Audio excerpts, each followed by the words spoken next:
बिस्मिल्लाहिर्रहमानिर्रहीम, अस्सलाम वालेकुम। प्रोग्राम ज़ेरे बहस में खुशामदीद। मैं हूँ आपका मेज़बान ज़ौक अहमद। नाज़रीन, पाकिस्तान तहरीक इंसाफ के लिए बड़ी ही एक दिलचस्प सूरत हाल है।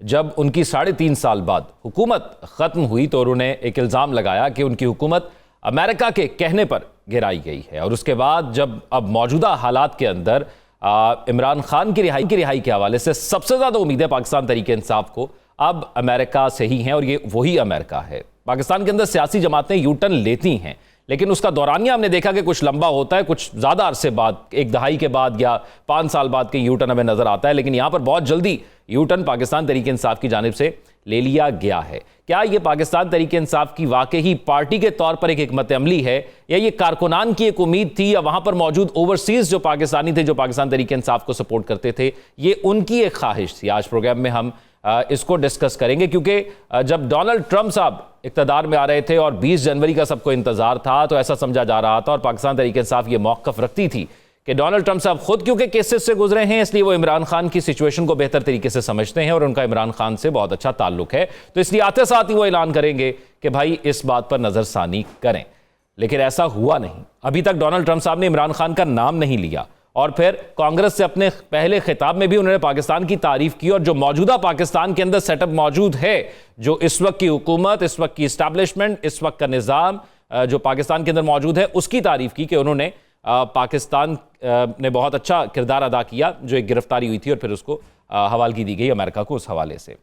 अब इससे पहले भी हमने देखा कि कुछ ट्वीट्स कुछ अमेरिकन अहम रहनुमाओं की जानिब से आई इमरान खान के हवाले से। एक बार फिर से अब एक बिल पेश किया जा रहा है, ट्वीट्स की जा रही हैं, एक माहौल बनाया जा रहा है। मैं एक पाकिस्तान तहरीक इंसाफ से एक पाकिस्तानी ओवरसीज़ को सुन रहा था, अमेरिका में बेस्ड थे।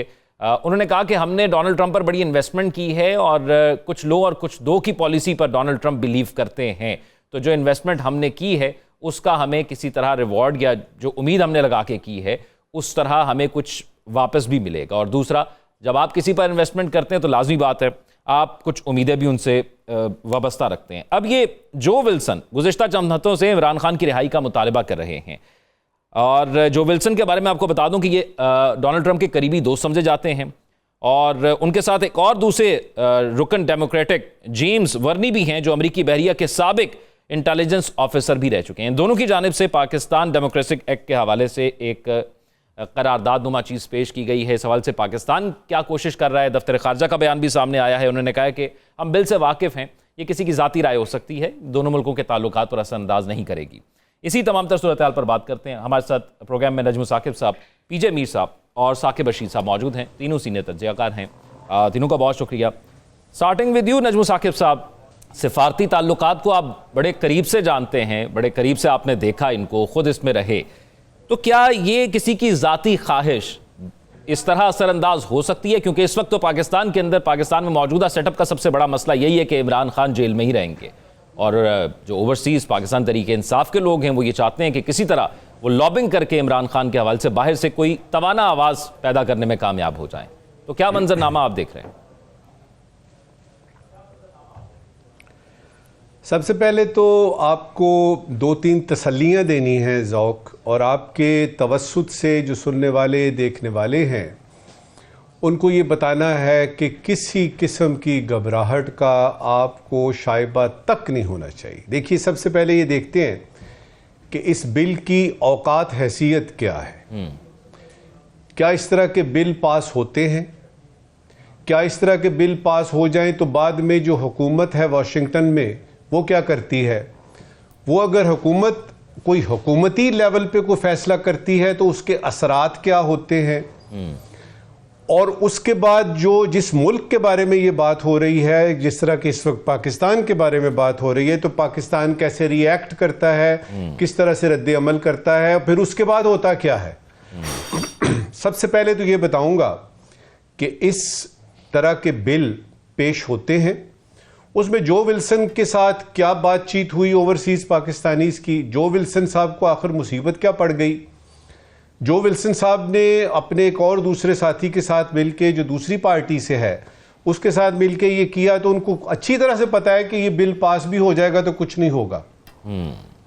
थोड़ी देर के लिए तसव्वुर कीजिए कि ये बिल पास हो गया, मैं असल में वर्स्ट पॉसिबल सिनारियो पहले रखना चाहता हूं, ताकि वो लोग जो कि ये समझ रहे हैं कि पता नहीं क्या कोई बम फट गया है, कोई एटम बम या कोई यानी हिरोशिमा और नागासाकी किस्म की सिचुएशन हो गई है, ऐसा कतई नहीं है। ये बिल पास हो जाता है तो क्या होगा? आपने इस वक्त है, यानी 2 कांग्रेसमैन हैं, उन्होंने एक बिल पेश किया है। हम उस वक्त देखेंगे, हम उस वक्त रिएक्ट करेंगे या उस वक्त सोचेंगे कि क्या करना है, जब हुकूमती लेवल पे वहां का फॉरेन ऑफिस या व्हाइट हाउस हमें लिख के देता है, इधर की एम्बेसी जो इस्लामाबाद में है वो पैगाम देती है कि देखिए हमने ये कहा है। अब वर्स्ट पॉसिबल सिनारियो कंटिन्यू करते हैं। हुकूमत वक्त जो वाशिंगटन में है वो ये फैसला करती है कि ये बिल्कुल ठीक बिल है, इस पे जो है ना पाकिस्तान पे सैंक्शन लगाई जाएंगी। पाकिस्तान को चाहिए कि वो इमरान खान को रिहा करे, पाकिस्तान को चाहिए कि वो पाबंदियां फलाना फलाना ये वो। उसके बाद क्या होगा बताइए ना, सोचे ना। वो लोग जिन्होंने ना बिल पढ़ा है ना उन्होंने वो प्रेस रिलीज पढ़ी है जो कि जो विल्सन ने दी एकदम से, क्योंकि वो ये ना more loyal than the king, अभी बात हुई नहीं है और साथ ही शुरू हो गया। देखिए सबसे पहले मैं ये बताऊंगा कि इमरान खान को बाहर आना चाहिए कि नहीं, ये एक टोटली अलग सवाल है। ठीक है, मैं उन तमाम लोगों के साथ हूं जो ये चाहते हैं कि जितने सियासी किस्म के इस पे लगे हुए हैं, यानी खान पे इल्जामात हैं या केसेस हैं, वो वापस लेने चाहिए। खान को बाहर आना चाहिए। खान बाहर आए, आके सियासी अपनी सरगर्मियां करे और अपोजिशन का किरदार अदा करे, नए इलेक्शन के लिए कोशिश करे। इसमें एक चीज है जो काफी अरसे से डिस्कस हो रही है, ये ट्वीट्स के अंदर भी, कि इंसानी हकूक की खिलाफ वर्जी हो रही है, खासतौर पर इमरान खान का नाम लेकर। इससे पहले भी 60 लोगों ने जो करारदाद पेश की थी और अब बिल के अंदर भी इसका जिक्र है और ट्वीट्स के अंदर भी जिक्र होता है। तो क्या इस चीज की बुनियाद पर कोई चीज वहां से या किसी किस्म का कमेंट आ सकता है? छोड़े यार, छोड़े इंसानी हकूक को। ह्यूमन राइट्स डिक्लेरेशन हुआ था यूनाइटेड नेशंस का, अभी आपके सामने इंसानियत जो है उसकी बर्बरियत देखी आपने गजा में। ये किन इंसानों की बात कर रहे हैं आप? कौन से इंसानी हकूक की बात कर रहे हैं? अभी अफगानिस्तान में हमने देखा, यमन में अभी तक जारी है, ईरान को देख लीजिए, सीरिया को देख लीजिए। दुनिया में इतनी मकामात हैं जहां पे इंसान मर रहे हैं, तो इंसानी हकूक की कौन बात कर रहा है? वापस आता हूं, देखिए मैं आपको बता रहा था कि अगर आपने बात करनी है ना खान के रिहा होने की और बाहर आने की और उसके सियासी जो तमाम मुकदमात हैं उनके दूर करने की, ये टोटली अलग सब्जेक्ट है। ठीक है, इसको आप अदालतों में देखें, ये और ये जो बात करके इन्होंने बिल पेश करके ना जो 2 अहम बातें की हैं जो अब तक हो चुकी हैं, बिल पास होगा नहीं होगा, बाद में क्या होगा, बात की बात है। पहली बात यह है कि पाकिस्तान की अदालतों पे ये अदमे एतमाद है, ये जो बिल का पेश हो जाना, क्योंकि खान को जो है वो किसने किया अंदर? पाकिस्तानी अदालतों ने किया। तो क्या आप पाकिस्तान की जमहूरियत में उसके साथ साथ आप जो है वो पाकिस्तानी अदालतों के मामलात में भी मुदाखलत करेंगे? मुझे नहीं लगता ये बिल आगे ज्यादा जाएगा। और अगर ये जो भी इस वक्त इन्वेस्टमेंट हो चुकी है इस सिलसिले में, हो सकता है कि वो उनको अफसोस हो कि इसके वो नतीजे नहीं निकल रहे। और जहां तक बात है हुकूमत वक्त पाकिस्तान की, तो पाकिस्तान उस वक्त देखे जब ये उधर से सरकारी तौर पे ऑफिशियली कन्वे होता है, ये फिर हम देखेंगे हमने इसका क्या जवाब देना है। पीजे मीर साहब, कमिंग टुवर्ड्स यू के पाकिस्तान के अंदर से पहले भी बड़ी दफ़ा बाहर से मुदाखलत की अब एग्जांपल्स दी जाती हैं। जब पाकिस्तान तरीके इंसाफ से जिक्र किया जाता है कि वो नवाज शरीफ साहब जब मुशर्रफ के टाइम था तो वो बाहर से मुदाखलत हुई, फिर बेनज़ीर साहिबा जब पाकिस्तान आई तो बाहर से मुदाखलत हुई। इस वक्त पाकिस्तान तरीके इंसाफ के पास ऑप्शंस क्या है? जिस तरह अभी नजूम साकिब साहब ने जिक्र किया अदालतों के हवाले से, तो पाकिस्तान तरीके इंसाफ ये मौका रखती है कि 26वीं आईनी तरमीम के पास हमारे पास और ऑप्शन रह क्या गया है? इनके पास जो सबसे बड़ा ऑप्शन है, अपने आप को रीग्रुप करें, रीयूनाइट करें और जो इनके अंदर जो इंटरनल फ्रेगमेंटेशन है इसको ठीक करें। क्योंकि पीटीआई जो भी कर रही है वो ठीक है, बिल्कुल करे, अपने लीडर को रिहा कराने के लिए इंटरनेशनल लॉबिंग कर रही है, डोमेस्टिक कर रही है, ये सब करते हैं। नवाज शरीफ के लिए भी हुआ, बेनज़ीर के लिए भी हुआ, हर एक के होता है। बट द क्वेश्चन इज़ कि मुझे कोई इंटरेस्ट नहीं है कौन अंदर है कौन बाहर है, मुझे इंटरेस्ट है कि अवाम के लिए क्या हो रहा है, मुझे इंटरेस्ट है कि अवामी बात हो रही है नहीं हो रही है। टेलीविज़न के ऊपर जो मर्ज़ी चैनल खोल दो, इमरान को रिहा करो, इमरान को बंद कर दो। क्या इमरान ही रह गया हमारे पास पाकिस्तान में? क्या पाकिस्तान के जो 20 करोड़ लोग हैं इनके मुतालिक हम बात नहीं करेंगे? ये बात यहाँ आती है। नहीं, हुकूमत की हर प्रेस कॉन्फ्रेंस भी तो इमरान खान पे है। मैं यही कह रहा हूँ ना, हुकूमत मेरी नज़र में डिफेंसिव है। इसको चाहिए एक जरा अपने आप को दिखाए कि इसके पास रिट है और हुकूमत करे। ये क्या बात हुई कि डिफेंसिव हो के उनके कोई इधर से बयान दे रहा है, कोई उधर से बयान दे रहा है। This is not how you run governments. Governments run करती हैं विद द ऑपोजिशन। अब आपका ऑपोजिशन जो है वो एक्चुअली वो ट्रिपल द टाइम ऑपोजिशन हो गया, वो अपोज कर ही नहीं रहा। वो अपोज वहाँ कर रहा है जहाँ एक you're in not in a deadlock but in a headlock. ये हेडलॉक हुआ इधर, और इसको आप कैसे अनलॉक करो। अब आप देखो ना, अभी जो साकिब साहब बात कर रहे थे, अमेरिका ने ये जो सारा अपना सिस्टम आप जिसके हम डिस्कस कर रहे हैं, वो उन्होंने प्रीएम्प्ट किया है फॉर अ फीलर। वो कि पाकिस्तान में इसकी क्या फीलिंग होंगी, अब हम रिएक्ट कर गए। भाई हमें रिएक्ट करने की क्या जरूरत है।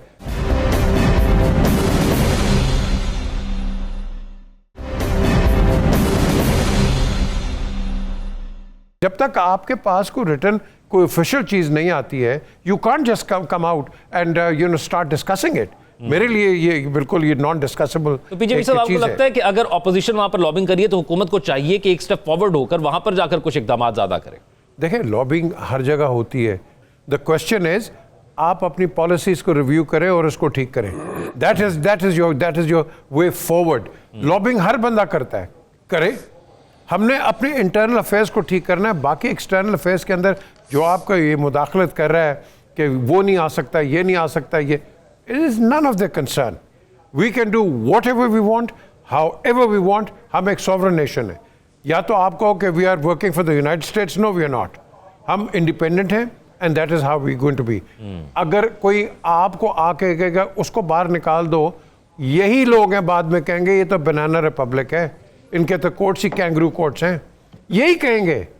ये सब गेम्स करते हैं, हमने हर एक को देखा हुआ है। ये इंस्टॉल भी करते हैं और अनइंस्टॉल भी करते हैं। नोरिएगा से लेके शाह ऑफ ईरान को ले लो, हाफिज अल असद को ले लो, इसको ले लो, आप कदाफी, हर एक को ले लो। इंस्टॉल करके ये फिर आप कह लो कि अनइंस्टॉल करते हैं। सो इनकी गेम्स हैं। द क्वेश्चन इज ये फीलर्स होते हैं and we should not react to feelers till the time आपके पास कोई ऑफिशियल यू नो कोई लेट्स से कोई डॉक्यूमेंट नहीं आता है। अच्छा बीजे मीर साहब, आपको लगता है कि ये जो बयानिया पाकिस्तान तहरीक इंसाफ का एक अमेरिका के खिलाफ पहले मुखालिफ बनाया गया, अब वहाँ से ज़्यादा उम्मीदें हैं, बड़े सीनियर रहनुमा उम्मीदें लगा के बैठे हैं उनके बयानात से, ऐसा लगता है ये वोटर्स को भी उनके किसी तरह कम करेगा या डिस्टर्ब करेगा या उनके लिए नेगेटिव तौर पर सामने आएगा? देखिए, खिलाफ खलूफ कोई नहीं होता है, इंटरेस्ट होते हैं। दोस्त भी कोई नहीं होता, इंटरेस्ट होते हैं। हम तो नॉन नेटो एलाई भी बन गए ना, तो हमारा हाल क्या किया इन्होंने। तो ये सब इंटरेस्ट होते हैं। जहाँ आपका इंटरेस्ट है, you are the most favoured nation. जहाँ नहीं है, हम ईवल ऑफ वो कहते हैं एक्सेस ऑफ ईवल भी हो जाते हैं। सो ये इसको छोड़ दो आप। ये सारे वो गिमिक्री, पॉलिटिकल रिटोरिक, लोगों को अपीज करना, ये करना, ये सब गिमिक्री है। हमने देखना है कि व्हाट्स गुड फॉर अस। हमारा नंबर 1 है, we are the biggest exporter to the United States. उसके बाद फिर यूके आता है, फिर आपके पास यूरोपियन यूनियन आ जाता है। हमने उस इंटरेस्ट को देखना है। ठीक है जी। और इसको जब तक आप मद्देनजर नहीं रखेंगे, बाकी गेम्स चलती रहेंगी। ठीक, ये हर जगह ये हो। साकिब रशीद साहब, क्योंकि गुज़िश्ता कुछ दिनों से जब महकमा खारजा के तर्जुमान वहाँ पर प्रेस ब्रीफिंग के लिए 2 मौके ऐसे आए, जब वो वहाँ पर आए तो उनसे एक सहाफ़ी ने सवाल भी किया इमरान खान से मुतल्लिक, लेकिन उन्होंने उस सवाल को इग्नोर किया। उन्होंने सवाल का जवाब नहीं दिया। पाकिस्तान यूएस रिलेशन के हवाले से ज़रूर बात की, लेकिन इस सवाल का जवाब उनकी जानिब से नहीं दिया गया। पाकिस्तानी दफ्तर खारजा की जानिब से अब जो बयान आया, उन्होंने कहा 2 मुल्कों के ताल्लुकात और होते हैं। तो क्या ये वाकई ही जिस तरह पीजे मीर साहब कह रहे हैं या नजम साकिब साहब कह रहे हैं कि ये एक फिलर ही होगा, या इसका कोई बुनियादी तौर पर वाकई असर पड़ सकता है? नहीं, इसका कोई असर पड़ता हुआ नज़र तो नहीं आता।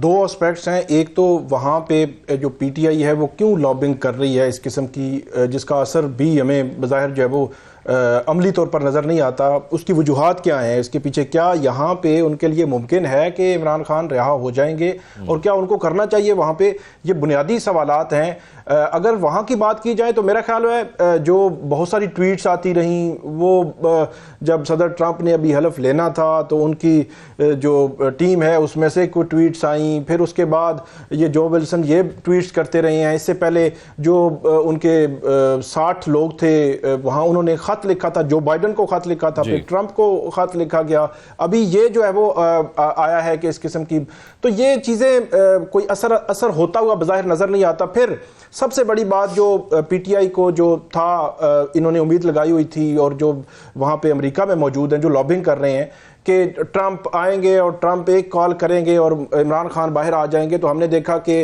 वो नवंबर 5 से लेकर 20 जनवरी तक इंतज़ार हुआ, 20 जनवरी से लेकर अब तक इंतज़ार है। लेकिन ट्रंप ने सिर्फ एक दफ़ा पाकिस्तान का वो जिक्र किया, वो भी आपको पता है कि वो काबुल एयरपोर्ट पर जो था शरीफुल्लाह की जो हवालगी हुई थी, उस पर पाकिस्तान का शुक्रिया अदा किया था। तो एक ही दफ़ा जिक्र हुआ, इसके अलावा कोई जिक्र नहीं हुआ। इसके अलावा जितने भी तर्जुमान उनके जब जब सवालात हुए हैं उनसे, तो उन्होंने कोई इस पे अभी तक कोई कमेंट नहीं किया। मतलब ट्रंप इंतजामिया ने इस पर अभी कोई कमेंट नहीं किया, बल्कि वो इसको इग्नोर ही करते आ रहे हैं। तो इसलिए इस किस्म की जो अभी एफर्ट हुई है, डेफिनेटली पीटीआई इसके पीछे है, वो लॉबिंग करा रहे हैं, वो असरअंदाज होने की कोशिश कर रहे हैं, लेकिन उसका असर अभी तक होता हुआ नजर नहीं आता। दूसरा जो एस्पेक्ट है कि वो क्यों बार बार जो है वो उस तरफ देख रहे हैं, जब खुद इमरान खान साहब जो है वो साइफर और इस किस्म की एंटी अमेरिका यहाँ पे बड़ी उन्होंने कैंपेन चलाई थी, और एब्सोल्युटली नॉट और इस किस्म की उन्होंने बड़ा अवाम में फेम लिया था इस बुनियाद पर कि वो अमेरिका मुखालिफ हो गए हैं। अब अमेरिका से जो उम्मीदें लगाए बैठे हैं, तो यहाँ पर सिचुएशन जो है कदरे मुख्तलिफ है। क्या यहाँ पे वो जब बात करते हैं आजकल इमरान खान साहब या उनकी पार्टी लीडरशिप, या हमें भी नजर आता है, तो क्या उनको मौजूदा सिस्टम से फौरी तौर पर जो है वो उस सिस्टम के जरिए वो बाहर आ सकेंगे? बज़ाहिर नहीं लगता। उसकी वजह मैं एक बताता हूं। राना सनाउल्लाह साहब ने 3-4 दिन पहले एक बयान दिया, उन्होंने कहा जी सिद्के दिल के साथ अगर माफी माजरत कर लें तो फिर बात हो सकती है, उनकी रिहाई हो सकती है, या उस किस्म के बारे में सोचा जा सकता है। तो जब हुकूमती वज़रा ये बात करते हैं कि वो सिद्के दिल के माफी मांगें, या इस किस्म की वो हमारे साथ आकर मुज़ाकरात करें, या उनको कोई पेशकश होती है कि वो खामोश रहेंगे तो बाहर आ सकते हैं, तो फिर वो एस्पेक्ट कहां पे गया कि जब आपके केस तो अदालतों में है, आपका फलां केस भी अदालत में है, आपका फलां केस भी अदालत में है, फलां केस भी अदालत में है, तो आपने अदालतों के जरिए रिहा होना है। तो यहां पे भी तो आप देखें कि एक दो किस्म की आ रहा है ना। तो इसलिए वो 26वीं आईनी तरमीम के बाद भी हमने देखा कि सिचुएशन जो है वो बदल गई। अब जो उनको जो लग रहा था कि हम जो है वो फलां केसेस में रिलीफ ले लेंगे, इस वक्त भी इमरान खान साहब तक जो उन पर जो है वो तकरीबन 200 केसेस हैं, अभी वो कन्विक्टेड है 190 मिलियन पाउंड केस में। तोशाखाना 2 केस उन पर अभी चल रहा है, 9 मई के केसेस पे ट्रायल अभी चल रहे हैं। तो ये एक लंबी दास्तान है। उन्होंने बाहर आना है, उनको लगता है कि अमेरिका मुदाखलत करे, या फिर दूसरा ऑप्शन फिर इमरान खान साहब के पास वही है कि वो उनको जो ऑफर, हमें मुख्तलिफ जराए से ये खबरें आती रही कि उनको ऑफर होती रही या है, कि वो खामोश हो जाएं, बाहर निकल के इस निजाम को चलने दें, सिस्टम को चलने दें, वो इसके खिलाफ कोई कैंपेन नहीं करेंगे। अच्छा साकिब बशीर साहब, ये बताइएगा, ये खबर के तौर पर पूछ रहा हूं आपसे कि क्या, मैं एक मिनट आता हूं नईम साहब, मैं साकिब बशीर साहब एक खबर के तौर पर पूछ रहा हूं कि क्या आपको लगता है कि ये जो सब कुछ लॉबिंग वहां पे हो रही है, ये इमरान खान की उनके अहकामात पे हो रही है और उनकी मर्जी से हो रही है? वहां पे जो लोग हैं पीटीआई के, वो भी डिफेंड करते हैं। तो हमारे पास ये एग्जैक्ट अब इंफॉर्मेशन तो नहीं है कि इमरान खान साहब ने कोई रिटर्न में या वर्बली उनको कहा है कि आप करें, लेकिन पीटीआई के लोग जब डिफेंड कर रहे हैं तो इट मीन के पीटीआई, या तो ये है ना कि यहां को जो पीटीआई है, बैरिस्टर गोहर है, सलमान अकरम राजा, इस मामले को डिसोन कर दें, कह दें कि ये जी अमरीकी मुदाखलत होगी, कि अमेरिका अगर इस किस्म की कानून साजी करता है तो फिर तो हम समझेंगे कि ठीक है। अगर ये खामोश हैं तो इसका मतलब है इनकी रजामंदी जो है वो शामिल है, और इनकी रजामंदी का मतलब इमरान खान साहब की रजामंदी है। तो इसलिए वो उस तरफ देख रहे हैं कि हमें हो सकता है वहां से रिलीफ मिले।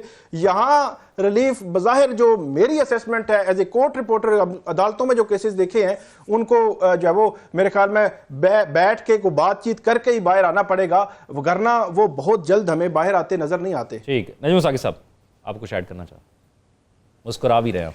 बस मुख्तसरन बताऊंगा, अभी मीर साहब ने बड़ी अच्छी बातें की, साकिब बशीर साहब ने भी किया। मैं भी सोच रहा था इन दोनों की, अपने दोस्तों की बातों से एक बात दिमाग में आई कि नॉर्मली ये होता है कि जब यानी अमेरिका जो है वो कहीं किसी कुछ चीज़ को चाहता है किसी मुल्क में करना, तो उसके बदले में कुछ देता है।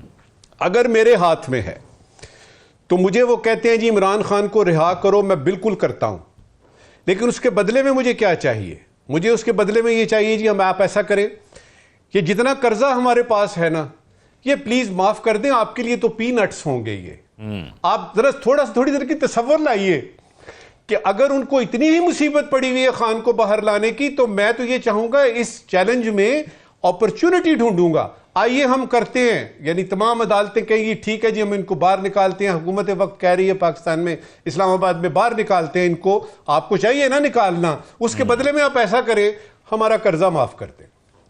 ज़ौक़ इसमें एक चीज़ मैं ऐड कर दूं, आपको याद होगा कि डॉक्टर आरिफ अलवी कुछ अर्सा कबल अमेरिका में गए थे और अभी भी वहाँ पे मुख्तलिफ तकरीबात में वो नज़र आते हैं, मुख्तलिफ मुलाकातों में नज़र आते हैं, तो वो भी एक्टिव हैं। डॉक्टर आरिफ अलवी इमरान खान साहब के बहुत ही करीबी और बहुत ही उन पर ट्रस्ट करते हैं इमरान खान। तारिक फातमी साहब भी तो उधर ही हैं, वो भी मुलाकातें कर रहे हैं दूसरी साइड से। जी, तारिक फातमी साहब को जवाब आंके गजल के तौर पे भेजा गया है। ठीक, ये जो अलवी साहब की बात कर रहे हैं ना, तो तारिक साहब ने वहाँ जाके बड़े बड़े बेहतरीन यानी जय्यद किस्म के जो वहाँ पे कांग्रेसमैन हैं उनसे बड़ी डिटेल्ड मुलाकातें की हैं। वो हुकूमत का मौक़िफ़ जो है वो सामने रख रहे हैं, बिल्कुल ऐसे ही है। लिहाजा इसमें ये कोई ऐसी बड़ी बात नहीं है। वो मुनीर अकरम साहब वहाँ से आए हैं तो उन्होंने सोचा कि चलो तारिक फातमी को भेजते हैं। उन्होंने यूएन में भी खिताब किया, वो वाशिंगटन में भी हैं, वो सारी मीटिंग्स कर रहे हैं और चूंकि वो बहुत ज़ीरक किस्म के सिफारतकार हैं, लिहाजा उम्मीद है कि वो हुकूमत का मौक़िफ़ जो है वो अच्छे तरीके से उन्होंने पेश किया होगा। ठीक है, आने वाले दिनों में मजीद चीज़ें वाज़ेह भी हो जाएंगी। एक ब्रेक की तरफ चलते हैं, ब्रेक के बाद वापस अहम मामला जिस पर बात करनी है। Stay with us.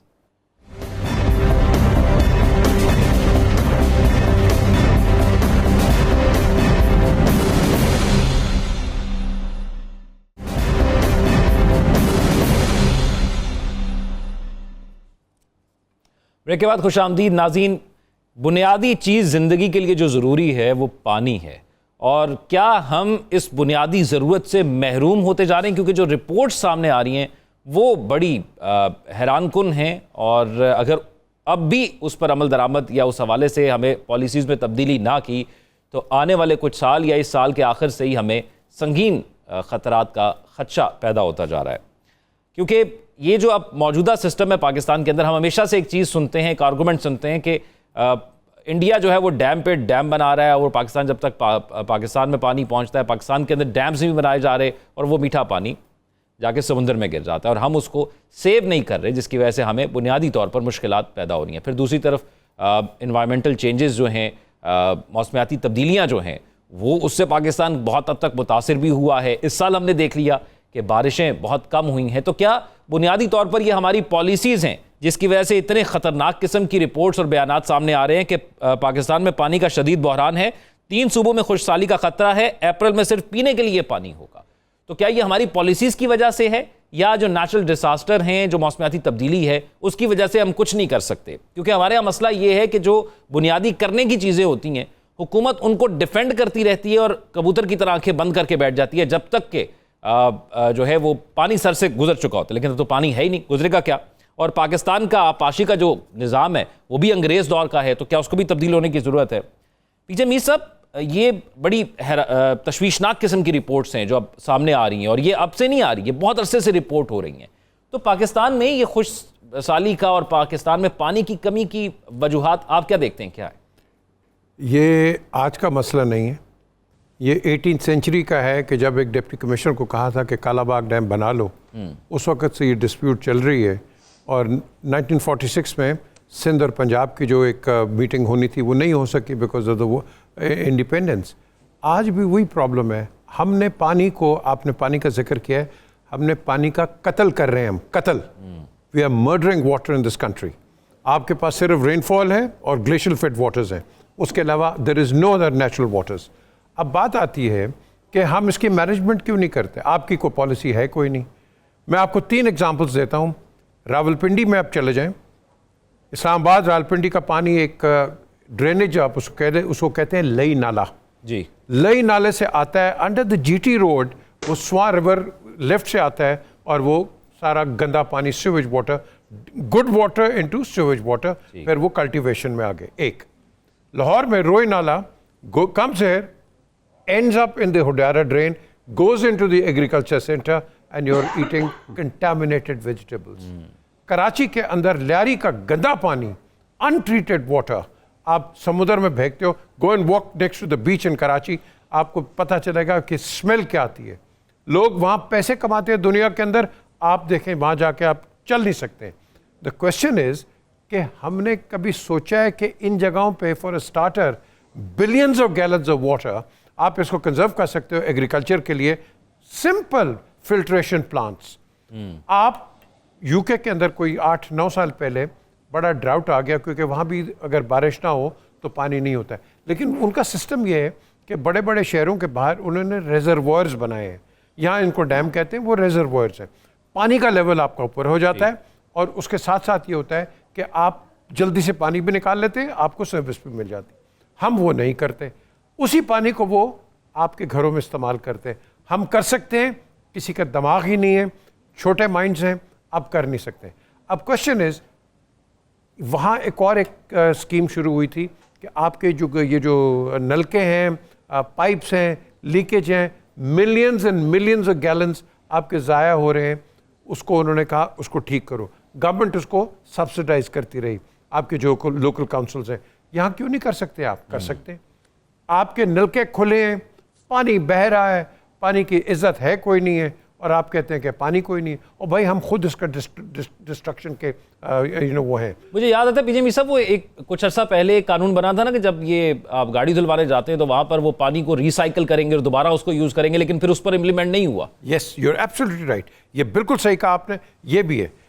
यहाँ आप डैम क्यों नहीं बनाते जी? मैंग्रोव्स खराब हो जाएंगे, और यार मैंग्रोव ज्यादा जरूरी है कि इंसानी जिंदगी? ये मुझे बताओ, कोई डिबेट करे ना मेरे साथ। मैंग्रोव्स खत्म हो जाएंगे जी, पानी इधर ये हो जाएगा फलाना। 5 साल पहले जो कैलिफोर्निया में जो पानी था, वो सारा पानी जो गया है वो पूरे पंजाब को सैराब कर सकता था। हमने कोई है ही नहीं। अभी आपने जिक्र किया इंडिया, हर जगह डैम्स बनाते हैं, वो हम पे ब्लेम करते हैं, और हम तो पानी जो छोड़ते हैं आप समुद्र में डाल देते हैं। सही कहता है वो। और भाई हम रिजर्वायर्स क्यों नहीं बना सकते? मुझे बता दो क्यों नहीं कर सकते? हम कर सकते हैं, ये will to do is not there, simple is that. अभी भी 2 लोग ह्यूस्टन से पाकिस्तान आए, they want to set up waste to management, no one is interested. TV पे चले जाओ, हम ये करेंगे, वो करेंगे, फलाना करेंगे, कोई कुछ नहीं करता, सब टॉक है, पेप टॉक है। We got to be more practical, more aggressive and productive.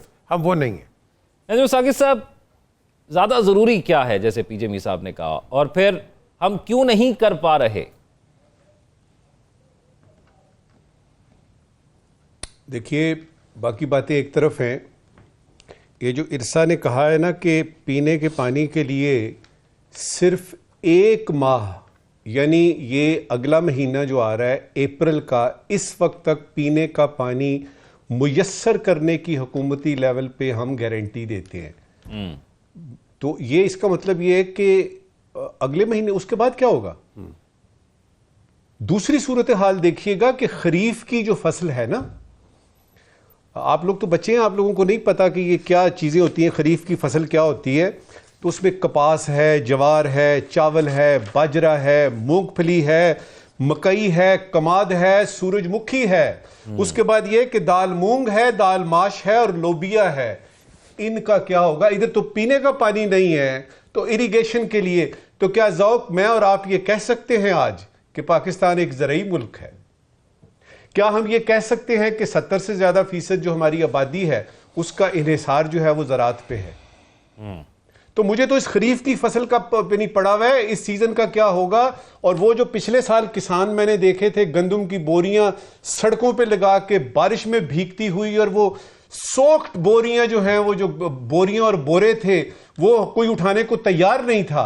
अब क्या है, गंदम के साथ अब कपास भी लीजिए, चावल भी लीजिए, आप जवार भी लीजिए, मकई भी लीजिए, गन्ना भी लीजिए, सूरजमुखी को भी लें, और ये दालें जो मैंने गिनवाई हैं।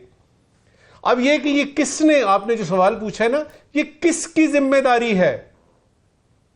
आप इस वक्त किसी एक, कल मेरी बात हो रही थी एक नून लीग के जो है ना वो रहनुमा, बड़े सीनियर से, मैंने उनको ऐसे ही बात की। मैंने कहा जी देखिए, आप लोगों ने ये 26वीं तरमीम भी कर ली, पैका भी ले आए, आपने बड़े बड़े इकदामात किए हैं, तो क्या पानी के लिए जो है वो कुछ आपने बंदोबस्त किया है कि आपकी आवाम जो है, पानी तो बुनियादी चीज है।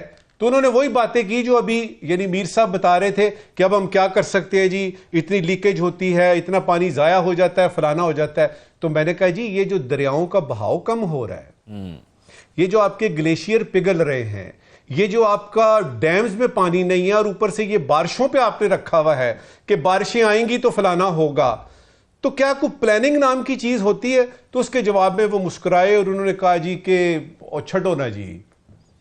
अच्छा, अब मुझे ये बताएं, इस छड्डो ना जी का छोड़ो ना जी, ये बुनियादी वजह है, ये वो अप्रोच है कि जिम्मेदारी तो लेनी नहीं ना, मेरी जिम्मेदारी किधर है भाई? वो पानी की एक मिनिस्ट्री बनी हुई है, वाटर वो जो उससे बात करें, क्लाइमेट चेंज वाली मिनिस्ट्री एनवायरनमेंट वाली है, उनसे बात करें। उधर सूरत हाल ये है कि उधर उनको एक सेक्रेटरी नहीं मिल रहा, इसलिए कि इन मिनिस्ट्रियों की जो यानी सेक्रेटरी बनना होता है ना कोई पावर है, ना कोई अथॉरिटी है, ना कोई जानता है, ब्यूरोक्रेट्स आ नहीं रहे यहां पे।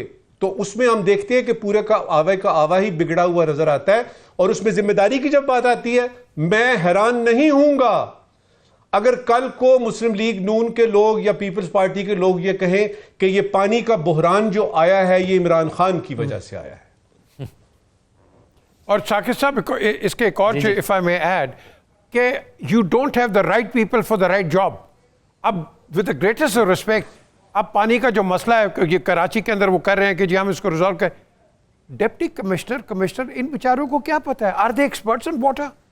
आपको तो वाटर एक्सपर्ट्स लाने चाहिए कि जो कि जानते हैं कि पानी को क्या करो। We don't have that.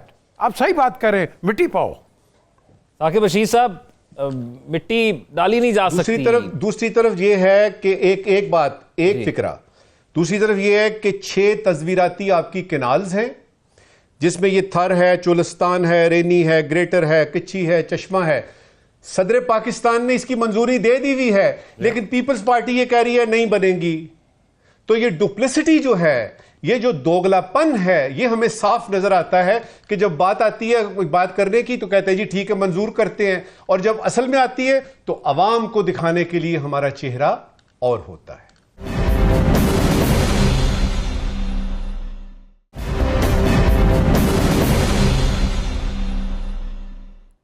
Break के बाद खुशामदीद नाज़रीन। एक कानून जो पिछले दिनों पाकिस्तान के अंदर पास हुआ और उस पर काफ़ी एहतजाज सहाफ़ियों की जानिब से किया गया, पीका कानून, उस पर हुकूमत की जानिब से कहा गया कि ये तो एक ख़ास मखसूस सोशल मीडिया के हवाले से इस्तेमाल होगा और इससे आम लोगों की ज़िंदगी मुतासर नहीं होगी। लेकिन अब ऐसा लग रहा है कि ये हो रही है मुतासर, और ये भी लग रहा है कि ये जब कहा जाता है कि ये अब हार्ड किस्म का, हार्ड बयानिया होगा, तो ये उसकी बुनियाद यहाँ से रखी गई थी, ये उसका पहला स्टेप था। साकिब रशीद साहब, हमने देखा कि पीका एक्ट के तहत बहुत से मुकदमात दर्ज हुए, उनमें से एक मुकदमा वो ट्रैफिक वार्डन साहब वाला केस भी था जो दर्ज हुआ, और अब कुछ गिरफ्तारियां ऐसी हुई हैं जो आजकल बहुत ज़्यादा डिस्कस हो रही हैं। फरहान मलिक साहब की गिरफ्तारी है, एक और सहाफ़ी की गिरफ्तारी है, और कहा जा रहा है कि आज़ादी इज़हार बिल्कुल उसको दबाया जा रहा है। तो क्या इसके हवाले से कोई अपडेट है? क्या कोई नोटिस वगैरह भी लिया गया है? कोई दरख्वास्त भी किसी जो है वो अदालत में दायर की गई है? नहीं, नोटिस तो नहीं लिया गया। अभी जो यहाँ पे चीफ जस्टिस याया अफरीदी हैं, उनको एक ख़त लिखा गया था इस हवाले से, जो खदशात हैं उनका इज़हार किया गया था। उस ख़त में ये press association of supreme court है उसकी जानिब से, तो उन्होंने वो मामला अटॉर्नी जनरल को भेज दिया था। दूसरे लफ्ज़ों में हुकूमत को भेजा था कि ये देखें आप की एंड पे कोई चीज़ हो तो नहीं रही ऐसी। तो ये जब पैका तरमीमी एक्ट आया था उसी वक्त हमने ये निशानदेही की थी कि ये पहले भी सेक्शन 20 भी मौजूद थी, पैका 2016 से मौजूद था, पहले भी जो सेक्शंस थी वो मिसयूज़ हो रही थी। अब उसमें उसका जो दायरा कार है, दायरा इख्तियार है, वो जो कंप्लेनेंट है वो बढ़ा दिया गया। फिर फॉल्स फेक जो इंफॉर्मेशन है उसकी डेफिनेशन क्या होगी। अच्छा, इसमें एक चीज़ जो बड़ी इंपॉर्टेंट है कि ये चैलेंज मौजूद है, हम एग्री करते हैं, हर कोई एग्री करता है कि जो सोशल मीडिया का एक चैलेंज मौजूद है कि वहाँ पे एक फेक इंफॉर्मेशन फैला दी जाती है और वो फैलती जाती है।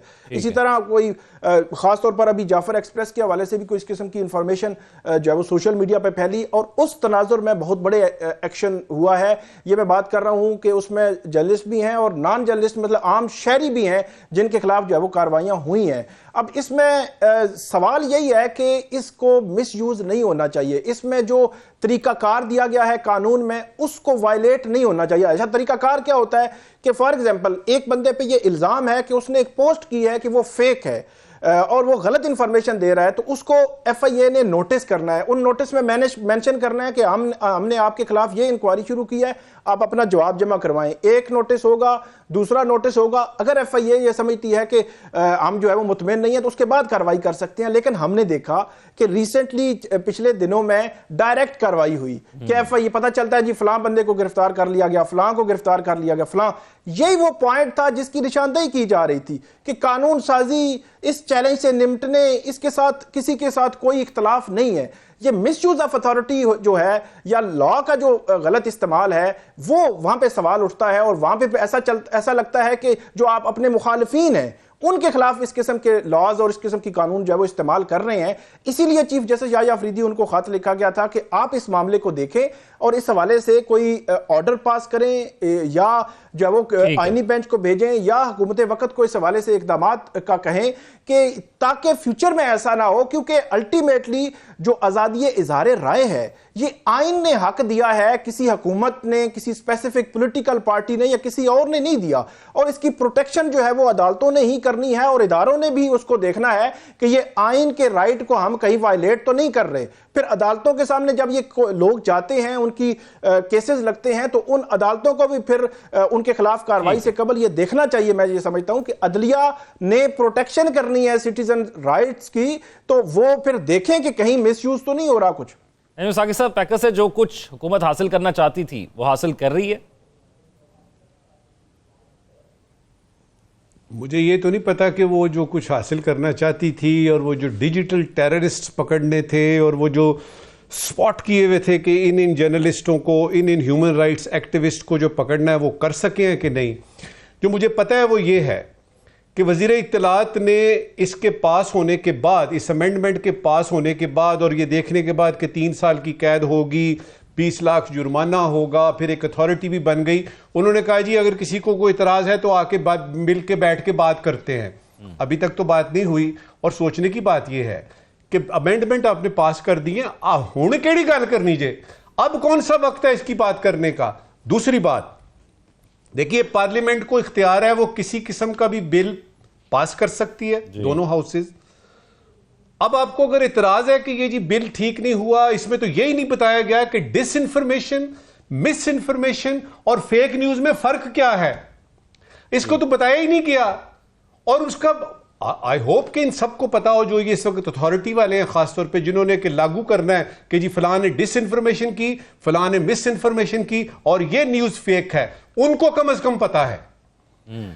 पार्लियामेंट का इख्तियार है कि वो कोई भी बिल पास कर सकती है, कोई भी कानून बना सकती है, उसमें कोई भी तरमीम ला सकती है। तो इसमें यानी इस बात पे बात ना करें कि ये क्या हो गया, इस बात पे बात करें कि क्या ये पार्लियामेंट असल वाली पार्लियामेंट है, क्या ये अवाम की सहूलत और उसके फलाह बहबूद के लिए काम कर रही है। ये जो आया ये अवाम की फलाह बहबूद के लिए आया। और दूसरी बात ये कि अगर ये हुकूमत जो है, जो कि फरवरी के इलेक्शन के बाद आई है, क्या ये हुकूमत कह सकती है अपने इधर दिल पे हाथ रख के कि इसको अवाम की मेजॉरिटी का एतमाद हासिल है। ये बात करें पैका की बजाय। अभी कल आएगी एक और हुकूमत, ये हुकूमत सारी जिंदगी तो नहीं रहनी, कल एक हुकूमत आएगी, वो एक तरमीम और ले आएगी। असल बात यह है कि जो काम पार्लियामेंट में हो रहा है, जो एक्ट पास हो रहा है, उसमें अवाम की सहूलत, अवाम की फलाह बहबूद कितनी है और क्या इस हुकूमत को अवाम का असली मैंडेट हासिल है भी कि नहीं। पीजे मीर साहब, बहुत सी हुकूमतें आपने अपने सहाफ़ती कैरियर के अंदर भी देख ली, बहुत करीब से भी देख लिया, बहुत से सियासतदानों से या तमाम लीडर्स से आपका पर्सनल ताल्लुक भी रहा, लेकिन ये जो एक मसला था ये सबको रहा, सब हुकूमतों को रहा। सब ने सोचा किसी ना किसी तरह कंट्रोल कर लें। PTI दौर में पहली दफ़ा ये आया, एतराज़ हुआ, इस दफ़ा तो उन्होंने सोचा कि किसी भी तरह इंप्लीमेंट कर दें और उन्होंने कर दिया। अब जो इसके असरात हैं, हुकूमत को कोई फ़ायदा पहुँचा सकते हैं ये असरात?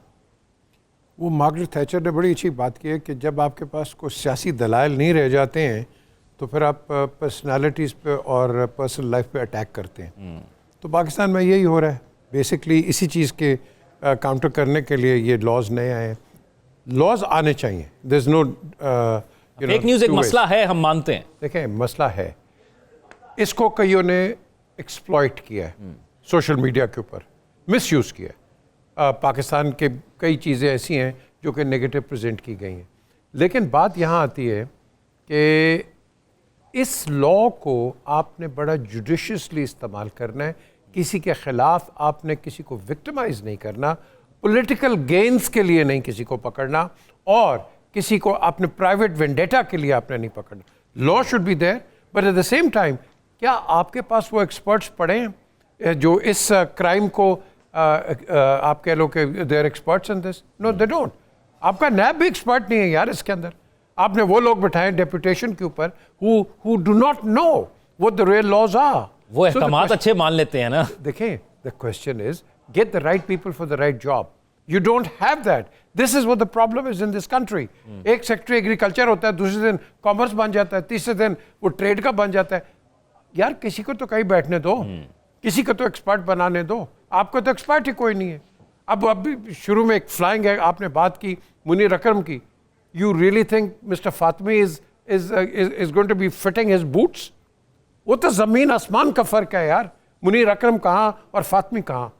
Get the right people, get the right caliber, the right cadre, जो कि आके आपको फिल करे। किसके लिए? पाकिस्तान के लिए। हमें तो इंटरेस्ट है पाकिस्तान। We don't care जो मर्जी आए। We care कि पाकिस्तान goes forward। अब ये कौन फॉरवर्ड लेके जाएगा, ये फिर एक डेवलपिंग स्टोरी। तो मीसर ये जो कानून बन जाते हैं, इसमें जो इस्तिस्ना दी जाती है, यानी मर्जी के लोग पे इम्प्लीमेंट होगा और मर्जी के लोगों को उससे छूट मिल जाएगी, आपको लगता है कानून बनना ठीक है लेकिन ये गलत है? नहीं जी, देखें, कानून बनाए लेकिन आपके कानून मिसयूज होते हैं ना। नजम साकिब साहब, आज के सवाल। पहले जरूरी सवाल, आज से 15 साल बाद 90% गाड़ियां सेल्फ ड्राइविंग टेक्नोलॉजी के जरिए चला करेंगी। 90%, यानी 15 साल बाद लाखों ड्राइवर बेरोजगार हो जाएंगे। जरूरी सवाल यह है कि पाकिस्तान में बेरोजगार ड्राइवर फलों और सब्जियों की रेहड़ियां लगाएंगे या खलीजी रियासतों के भिखारियों की तादाद में खातिर खा इजाफा होगा? ठीक।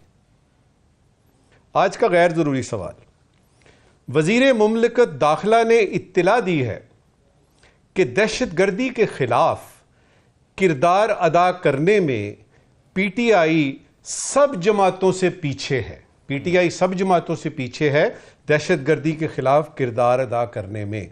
गैर जरूरी सवाल यह है कि बाकी सब जमातों ने कुल मिलाकर दहशतगर्दी में जो कमी की है उसकी तफसीलात मंजर आम पे कब आ रही हैं? राइट। हमारे नाज़रीन सोशल मीडिया पर अपने फीडबैक से आगाह, ख्याल रखिएगा। अल्लाह हाफ़िज़।